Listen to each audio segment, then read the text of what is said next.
બહેનોને વિનંતી છે કે આપ સૌ આપના આશીર્વાદ અને ગડગડાટથી આપણા વડાપ્રધાન શ્રીનું સ્વાગત કરો. નરેન્દ્રભાઈ,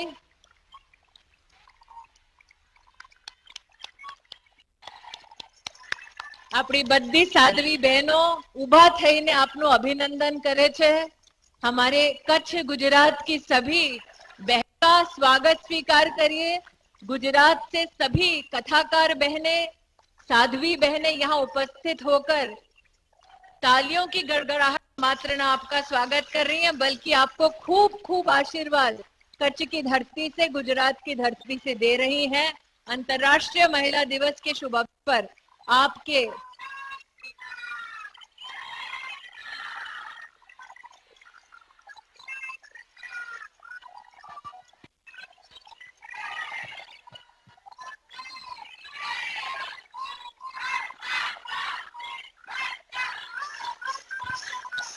साध्वियों की अनुमति से मैं सबसे आग्रह करूंगी, आपका उत्साह यहाँ पूरा राष्ट्र देख रहा है. वड़ा प्रधान अपना अनुमति थी हमें एक वीडियो बहनों ने અને રાષ્ટ્રના સમ્મુખ પ્રસ્તુત કરવા ઈચ્છીએ છીએ.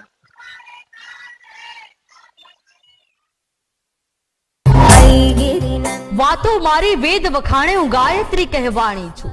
શિવને માથે તાંડવ કરતી કાલ રાત્રિમાં કાળી છું. શિવની સાથે શોભતી હું તો ગણપતિ ગઢનારી છું. કાળા વિષ્ણુ ધોળા કરતી આજ લક્ષ્મી કહેવાણી છું. બની સરસ્વતી જ્ઞાન વહેંચતી બ્રહ્માની હું રાણી છું. બધી ઇન્દ્રિયો કાબુ કરતી ઇન્દ્રની ઇન્દ્રાણી છું.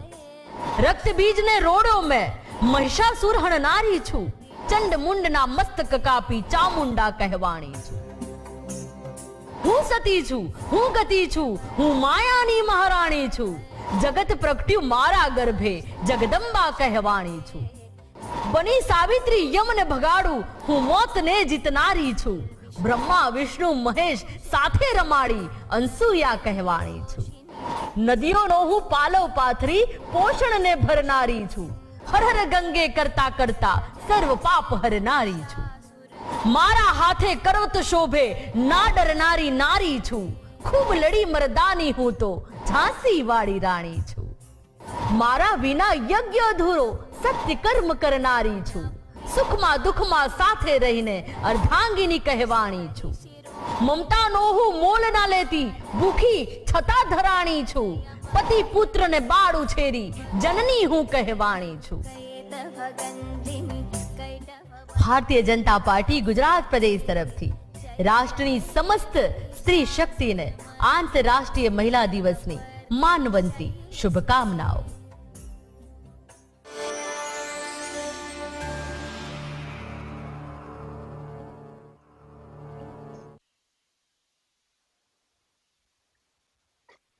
આદરણીય વડાપ્રધાન શ્રી, આપને વિનંતી છે આપ આપના આશીષ વચન હમ સૌને આપો.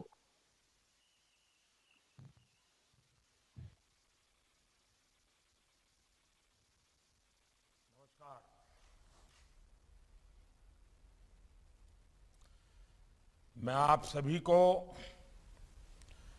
देश की सभी महिलाओं को अंतर्राष्ट्रीय महिला दिवस की अनेक अनेक शुभकामनाएं देता हूं. इस अवसर पर देश की आप महिला संतों और साध्वियों द्वारा इस अभिनव कार्यक्रम का आयोजन किया गया है. मैं आप सभी का अभिनंदन करता हूं. माताओं बहनों, कच्छ की जिस धरती पर आपका आगमन हुआ है वो सदियों से नारी शक्ति और सामर्थ्य की प्रतीक रही है. यहां मां आशापुरा स्वयं मातृशक्ति के रूप में विराजती है. यहां की महिलाओं ने पूरे समाज को कठोर प्राकृतिक चुनौतियां, सारी विपरीत परिस्थितियां उसके बीच जीना सिखाया है, जूझना सिखाया है और जीतना भी सिखाया है। जल संरक्षण को लेकर कच्छ की महिलाओं ने जो भूमिका निभाई, पानी समिति बनाकर जो कार्य किया, उसे अंतर्राष्ट्रीय संस्थाओं ने भी सम्मानित किया है। कच्छ की महिलाओं ने अपने अथक परिश्रम से कच्छ की सभ्यता, संस्कृति को भी जीवंत रखा है। कच्छ के रंग, विशेष रूप से यहां का हैंडक्राफ्ट, इसका बड़ा उदाहरण है। ये कलाएं और ये कौशल अब तो पूरी दुनिया में अपनी एक अलग पहचान बना रहा है। आप इस समय भारत की पश्चिमी सीमा के आखिरी गांव में है, यानी गुजरात का हिंदुस्तान की सीमा के आखिरी गांव है। उसके बाद कोई जनजीवन नहीं है, फिर दूसरा देश शुरू हो जाता है। सीमावर्ती गांवों में वहां के लोगों पर देश की विशेष जिम्मेदारियां रहती हैं। कच्छ की वीरांगना नारियों ने हमेशा इस दायित्व का भी बखूबी निर्वहन किया है। अब आप कल से वहां हो, शायद जरूर आपने किसी न किसी से सुना होगा, 1971 का जब युद्ध चल रहा था 1971 में, युद्ध में दुश्मनों ने भूज के एयरपोर्ट पर हमला बोला, एयरस्ट्रिप पर बम वर्षा की और हमारी जो हवाई पट्टी थी उसको नष्ट कर दिया। ऐसे समय, युद्ध के समय, एक और हवाई पट्टी की जरूरत थी। आप सबको गर्व होगा, तब कच्छ की महिलाओं ने अपने जीवन की परवाह न करके रातों रात एयर स्ट्रिप बनाने का काम किया और भारत की सेना की लड़ाई के लिए सुविधा बनाई थी। इतिहास की बड़ी महत्वपूर्ण घटना है। उसमें से कई माताएं बहनें आज भी हमारे साथ, अगर आप जानकारी लोगे तो उनकी आयु बहुत ज्यादा हो गई, लेकिन फिर भी मुझे भी उनसे कभी बार मिलकर के बातें करने का मौका मिला है। देखिए, महिलाओं के ऐसे असाधारण साहस और सामर्थ्य की इस धरती से हमारी मातृशक्ति आज समाज के लिए एक सेवा यज्ञ शुरू कर रही है।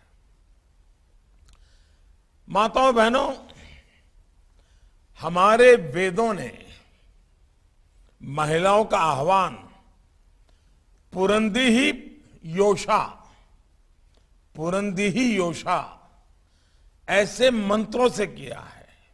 यानी महिलाएं अपने नगर, अपने समाज की जिम्मेदारी संभालने में समर्थ हो, महिलाएं देश को नेतृत्व दें। नारी नीति, निष्ठा, निर्णय शक्ति और नेतृत्व की प्रतिबिंब होती है, उसका प्रतिनिधित्व करती है। इसलिए हमारे वेदों ने, हमारी परंपरा ने ये आह्वान किया है कि नारी सक्षम हो, समर्थ हो और राष्ट्र को दिशा दे। हम लोगों एक बात कभी कभी बोलते हैं, नारी तू नारायणी, लेकिन और भी एक बात हमने सुनी होगी, बड़ा ध्यान से सुनने जैसा है। हमारे यहां कहा जाता है, नर करनी करे तो नारायण हो जाए। यानी नर को नारायण होने के लिए कुछ करना पड़ेगा। नर करनी करे तो नारायण हो जाए, लेकिन नारी के लिए क्या कहा है, नारी तो नारायणी। अब ये देखिए कितना बड़ा फर्क है। हम बोल तो लेते हैं, लेकिन अगर सोचे थोड़ा तो हमारे पूर्वजों ने कितना गहन चिंतन से हमें पुरुष के लिए कहा, नर करने करे तो नारायण हो जाए, लेकिन माताओं बहनों के लिए कहा नारी तू नारायणी।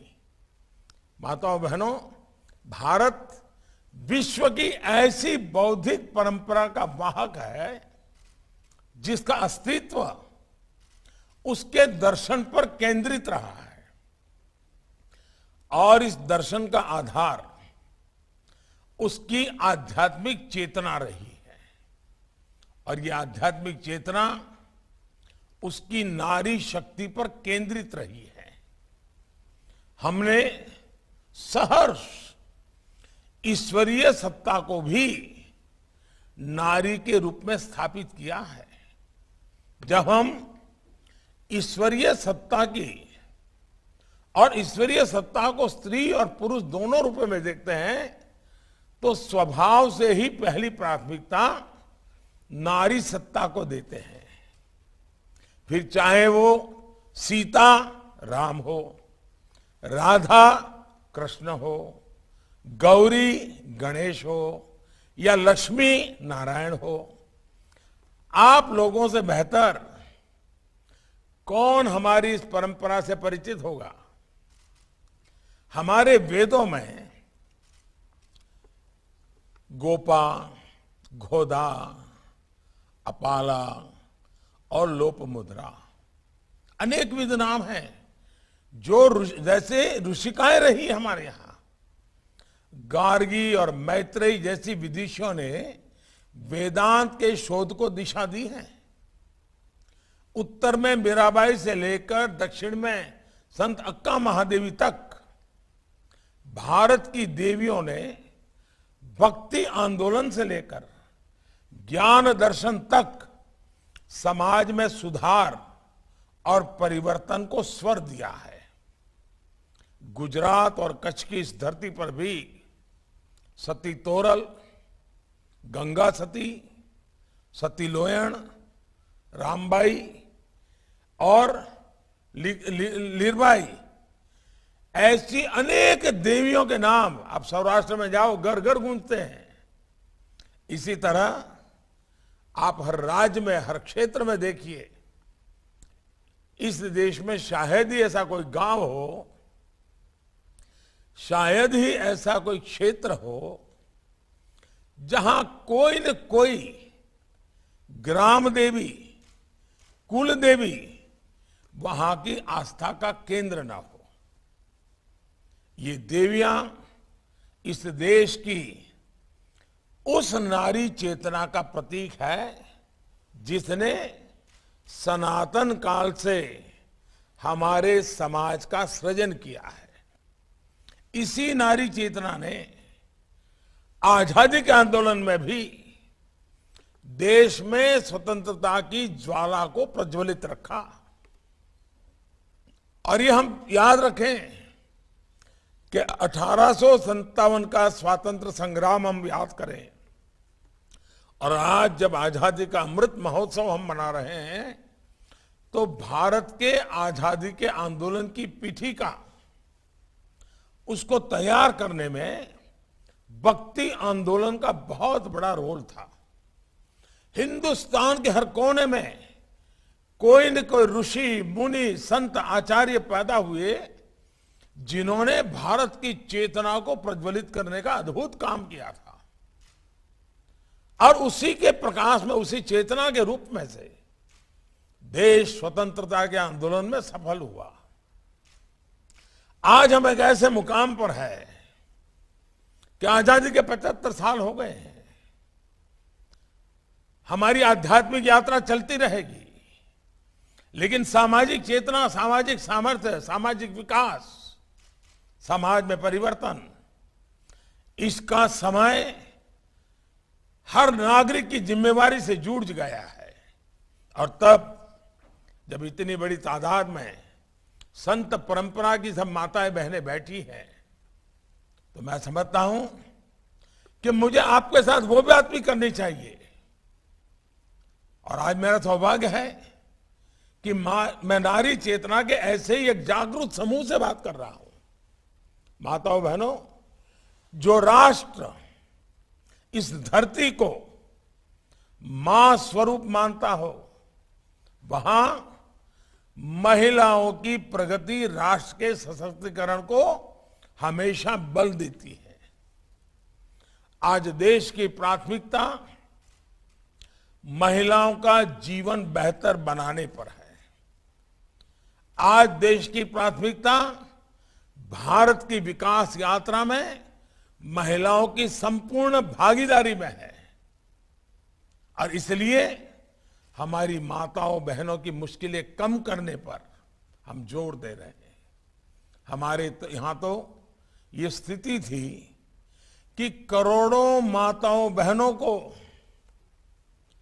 शौच तक के लिए घर के बाहर खुले में जाना पड़ता था। घर में शौचालय ना होने की वजह से उन्हें कितनी पीड़ा सहनी पड़ती थी, इसका अंदाजा मुझे शब्दों में वर्णन करने की आवश्यकता आपके सामने नहीं है। यह हमारी सरकार है जिसने महिलाओं की इस पीड़ा को समझा। 15 अगस्त को लाल किले पर से मैंने इस बात को देश के सामने रखा और हमने देश भर में स्वच्छ भारत मिशन के तहत 11 करोड़ से ज्यादा शौचालय बनाए। अब बहुत लोगों को लगता होगा ये कोई काम है क्या, लेकिन अगर नहीं है तो ऐसा काम भी पहले कोई नहीं कर पाया था। आप सबने देखा है कि गांवों में माताओं बहनों को लकड़ी और गोबर से चूल्हे पर खाना बनाना पड़ता है। धुएं की तकलीफ को महिलाओं की नियति मान लिया गया था। इस तकलीफ से मुक्ति दिलाने के लिए ही देश ने 9 करोड़ से ज्यादा उज्ज्वला गैस उन्हें दिए, उन्हें धुएं से आजादी दिलाई। पहले महिलाओं के, खासकर गरीब महिलाओं के बैंक खाते भी नहीं होते थे। इस कारण उनकी आर्थिक शक्ति कमजोर रहती थी। हमारी सरकार ने 23 करोड़ महिलाओं को जन धन खाताओं के जरिए बैंक से जोड़ा है। वरना पहले मैं मालूम था कि किचन में, रसोड़े में अगर गेहूं का डिब्बा है तो महिला उसमें पैसे रख कर रखती थी, चावल का डिब्बा है तो नीचे दबा करके रखती थी। आज हमने व्यवस्था की है कि हमारी माताएं बहनें पैसे बैंक में जमा करें। आज गांव-गांव में महिलाएं सेल्फ हेल्प ग्रुप्स बनाकर छोटे उद्योगों के जरिए ग्रामीण अर्थव्यवस्था को गति दे रही है। महिलाओं के पास कौशल की कोई कमी नहीं है, लेकिन अब वही कौशल उनका और उनके परिवार की ताकत बढ़ा रहा है। हमारी बहनें, बेटियां आगे बढ़ सके, हमारी बेटियां अपने सपने पूरे कर सके, अपनी इच्छा के अनुसार अपना कुछ काम कर सके, इसके लिए सरकार अनेक माध्यमों से उन्हें आर्थिक मदद भी दे रही है। आज स्टैंड अप इंडिया के तहत 80% से भी ज्यादा, 80% से भी ज्यादा लोन हमारी माताओं बहनों के नाम पर है।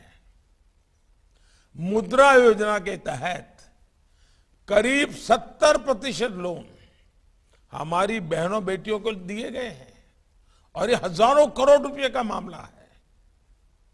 एक और विशेष कार्य हुआ है जिसका जिक्र मैं आपके सामने जरूर करना चाहता हूं।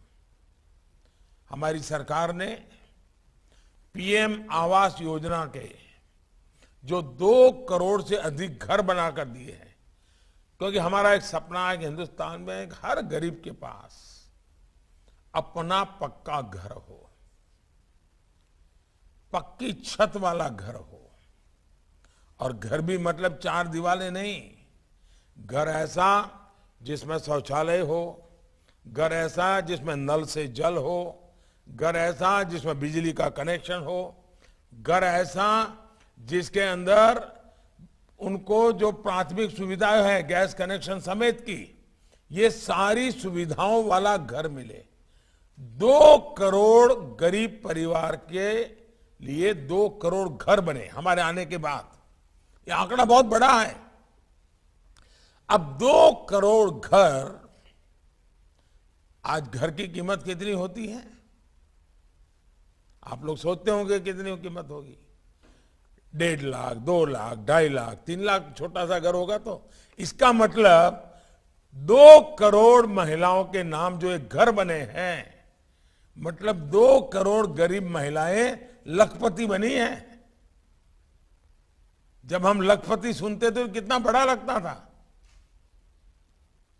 लेकिन एक बार गरीबों के प्रति संवेदना हो, काम करने का इरादा हो, तो कैसे काम होता है। और आज बहुतेक जो 2 करोड़ में से बहुतेक हमारी माताएं बहनें, उनको ये मालिकाना हक मिला है। एक समय था जब महिलाओं के नाम न जमीन होती थी, न दुकान होती थी और न ही घर। कभी भी पूछ लीजिए कि भाई जमीन किसके नाम पर, या तो पति के नाम पर, या बेटे के नाम पर, या भाई के नाम पर। दुकान किसके नाम पर, पति, बेटा या भाई। गाड़ी लाए, स्कूटर लाए तो किसके नाम पर, पति, बेटा या भाई। महिला के नाम पर न घर होता है, न गाड़ी होते, कुछ नहीं होता है। पहली बार हमने निर्णय किया कि हमारी माताओं बहनों के नाम पर भी संपत्ति होगी, और इसलिए हमने ऐसे महत्वपूर्ण निर्णय किए हैं। और इसने जब उनके पास ये ताकत आती है ना, ये एम्पावरमेंट होता है, तो घर में जब आर्थिक फैसले लेने में की बात आती है तो माताएं बहनें उसमें हिस्सेदार बनती हैं, उनकी सहभागिता बढ़ जाती है। वरना पहले क्या होता था, घर में बेटा और बाप कुछ व्यापार बिजनेस की बात करते हैं और किचन में से माँ आकर के थोड़ी मुंडी रखती है तो तुरंत वो कह देते, जाओ जाओ जाओ तुम किचन में काम करो, हम बेटे के साथ बात कर रहे हैं। यानी ये समाज की स्थिति हमने देखी है। आज माताएं बहनें एम्पावर होने के कारण वो आकर के कहते हैं नहीं ये गलत कर रहे हो, ये करो, ऐसा करने से ये नुकसान होगा, ऐसा करने से लाभ होगा। आज उनकी भागीदारी बढ़ रही है। माताओं बहनों बेटियों पहले भी इतनी ही सक्षम थी, लेकिन पहले उनके सपनों के सामने पुरानी सोच और पुरानी अव्यवस्थाओं का बंधन था। बेटियां कुछ काम करती थी, नौकरी करती थी, तो कई बार उन्हें मातृत्व के समय नौकरी छोड़नी पड़ती थी।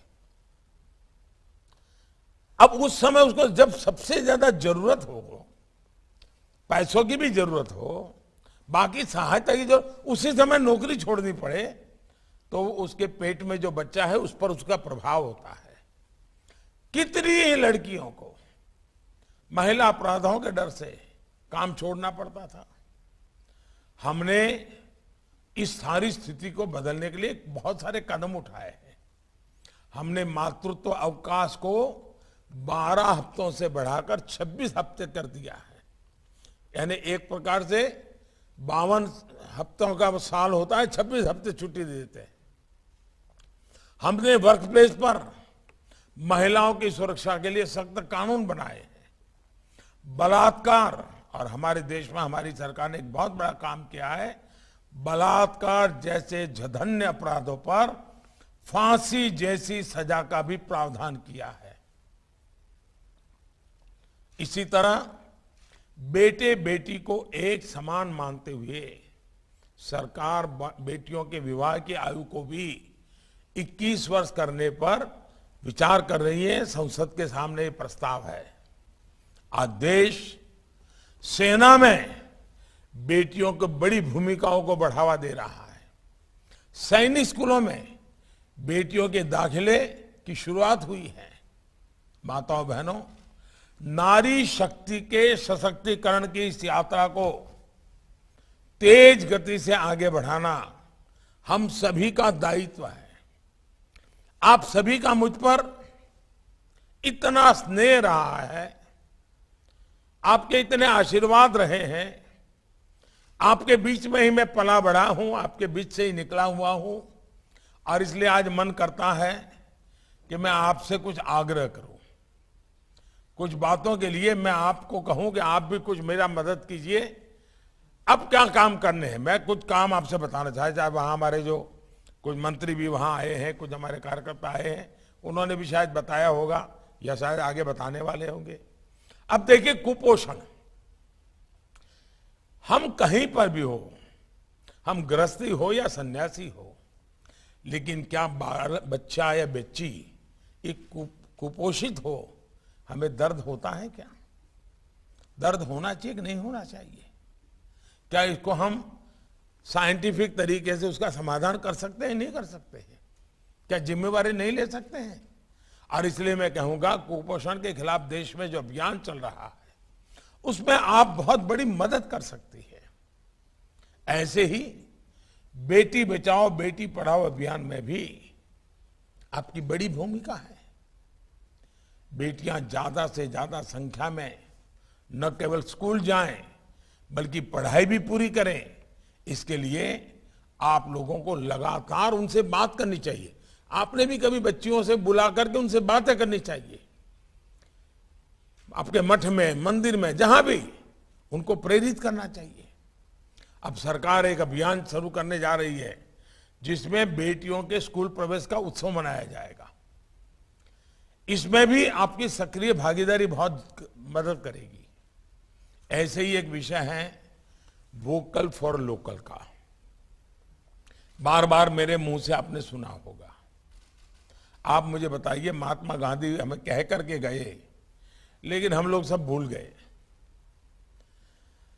आज दुनिया में जो हालत हमने देखी है, दुनिया में वही देश चल सकता है जो अपने पैरों पर खड़ा हो। जो बाहर से चीजें ला करके गुजारा करता है वो कुछ नहीं कर सकता है। और इसलिए वोकल फॉर लोकल हमारी अर्थव्यवस्था से जुड़ा एक बहुत अहम विषय बन गया है। लेकिन इसका महिला सशक्तिकरण से भी बहुत गहरा संबंध है। ज्यादातर स्थानीय उत्पादों की ताकत महिलाओं के हाथों में होती है। इसलिए अपने संबोधनों में, अपने जागरूकता अभियानों में आप स्थानीय उत्पादों के उपयोग के लिए लोगों को जरूर प्रोत्साहित करें। लोग अपने घर में, आपके जो भक्त लोग हो ना, उनको कहो भाई तुम्हारे घर में विदेशी चीजें कितनी हैं और हिंदुस्तान की चीजें कितनी, जरा हिसाब लगाओ। छोटी छोटी चीजें हम विदेशी घुस गई हमारे घर में। तो हमारा देश का व्यक्ति क्या पता, अब मैंने देखा छाता, और छाता बोले विदेशी छाता है। अरे भाई, हमारे देश में छाता सदियों से बन रहा है, अब विदेशी लाने की क्या जरूरत है? हो सकता है 2-4 रुपए ज्यादा लगेगा, लेकिन हमारे कितने लोगों को रोजी रोटी मिलेगी। और इसलिए मैं मानता हूं कि इतनी चीजें हैं जो हम बाहर का लाने का शौक बन गया है। मैं, आप लोग उस प्रकार का जीवन जी रहे हैं, आप इस बात में लोगों को प्रेरित कर सकते हैं, लोगों को आप दिशा दे सकते हैं। और इसके कारण भारत के मिट्टी की बनी हुई चीज हो, भारत की मिट्टी में बनी हुई चीज हो, भारत के लोगों का जिसमें पसीना हो, ऐसी चीजें। और जब मैं ये वोकल फॉर लोकल कहता हूं, लोगों को लगता है दिवाली के दिए। दिवाली दिए नहीं भाई, हर चीज भी और देखिए, सिर्फ दिवाली के दिए में अटक मत जाइए। ऐसे ही आप जब हमारे बुनकर भाइयों बहनों को, हस्त कारीगरों से मिले, तो उन्हें सरकार का एक जेम पोर्टल है, जेम पोर्टल के विषय में बताइए। भारत सरकार ने एक ऐसा पोर्टल बनाया है जिसकी मदद से कोई भी दूर सुदूर कहीं पर भी रहता हो, वो अपने चीज जो बनाता है वो सरकार को अपने बेच सकता है। एक बहुत बड़ा काम हो रहा है। ये आग्रह मेरा ये भी है कि जब भी आप समाज के भिन्न भिन्न वर्गों ने मिले, उनसे बात करें। नागरिकों के कर्तव्य पर बल देना चाहिए। नागरिक धर्म बजाना की बात हमने बतानी चाहिए। और आप लोग तो पितृधर्म, मातृधर्म ये सब बताते ही हैं। देश के लिए नागरिक धर्म भी उतना ही जरूरी होता है। संविधान में निहित इस भावना को हमें मिलकर मजबूत करना है। इसी भावना को मजबूत करते हुए हम नए भारत के निर्माण के लक्ष्य को प्राप्त कर पाएंगे। मुझे पूरा भरोसा है कि देश को आध्यात्मिक और सामाजिक नेतृत्व देते हुए आप हर जन को राष्ट्र निर्माण की इस यात्रा में जोड़ेंगे। आपके आशीर्वाद और मार्गदर्शन से हम नए भारत का सपना जल्द ही साकार कर पाएंगे। और फिर आप लोगों ने देखा है हिंदुस्तान के आखिरी गांव कैसा नजारा, उसका आपको बड़ा आनंद देता होगा। शायद आप में से कुछ लोग सफेद रण को देखने गए होंगे, कुछ लोग शायद आज जाने वाले होंगे। उसका अपना एक सौंदर्य ही है और उसमें एक आध्यात्मिक अनुभूति भी कर सकते हैं। कुछ पल अकेले थोड़े दूर जाकर के बैठेंगे तो एक नई चेतना का अनुभव करेंगे। क्योंकि मेरे लिए किसी जमाने में जगह का बड़ा दूसरा उपयोग होता था, तो मैं लंबे अरसे तक इस मिट्टी से जुड़ा हुआ इंसान हूँ। और आप जब वहाँ आए हैं तो आप जरूर देखिए कि उसका अपना एक विशेष अनुभव होता है। उस अनुभव को आप प्राप्त कीजिए। मैं आप सबको बहुत बहुत शुभकामनाएं देता हूँ। हमारे कुछ साथी वहाँ हैं, बहुत गहराई से उनसे बात कीजिए। आप अब समाज के लिए आगे आइए। आजादी के आंदोलन में संत परंपरा ने बहुत बड़ा रोल किया था। आजादी के 75 साल बाद देश को आगे बढ़ाने में संत परंपरा आगे आए, अपने दायित्व को सामाजिक दायित्व के रूप में निभाए। यही मेरी आपसे अपेक्षा है। आप सबका बहुत बहुत धन्यवाद।